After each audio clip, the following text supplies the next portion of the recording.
తాజాంశాన్ని చూస్తున్నాం. కర్నూలు జిల్లా దేవనకొండలో దారుణం జరిగింది. 8 నెలల కుమారుడిని తండ్రి నీటి డ్రమ్ములో ముంచి చంపాడు. ఇక మరింత సమాచారం మా ప్రతినిధి శ్యామ్ అడిగి తెలుసుకుందాం. శ్యామ్, ఈ ఘటనకు గల కారణాలేంటి? షాహీన్, ఇవాళ కర్నూలు జిల్లా దేవనకొండలో ఈ మండల కేంద్రమే దేవనకొండలో ఈ దారుణం చోటు చేసుకుంది. ఇతనికి నరేష్ అనే అతనికి గతంలో ఒక పెళ్లి అయింది, ఒక భార్య పిల్లలు ఉన్నారు.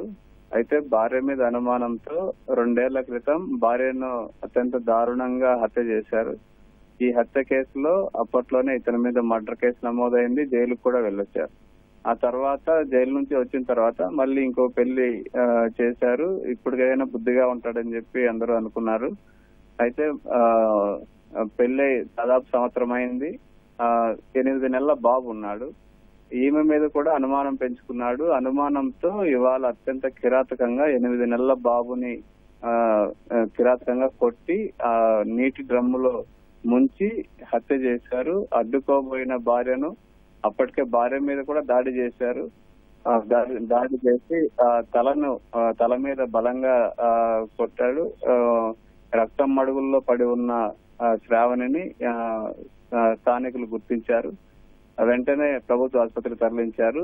అయితే ఈ ఘటన జరిగిన వెంటనే నరేష్ పరారయ్యాడు. పోలీసులు కూడా ఘటనా స్థలానికి చేరుకున్నారు. ప్రస్తుతం శ్రావణి పరిస్థితి విషమంగా ఉంది. శ్రావణిని దేవనకొండ నుంచి కర్నూలు సర్వజన వైద్యశాలకు తరలించారు. ప్రస్తుతం ఆమె పరిస్థితి చాలా విషమంగా ఉందని చెప్పి వైద్యులు చెప్తున్నారు. మొత్తానికైతే ఈ ఘటన భార్య మీద అనుమానంతోనే ఈ విధంగా జరిగి ఉంటుందని చెప్పి పోలీసులు అనుమానిస్తున్నారు. ఇంకా పూర్తి వివరాలు మనకు తెలియాల్సి ఉంది. ధన్యవాదాలు శ్యామ్.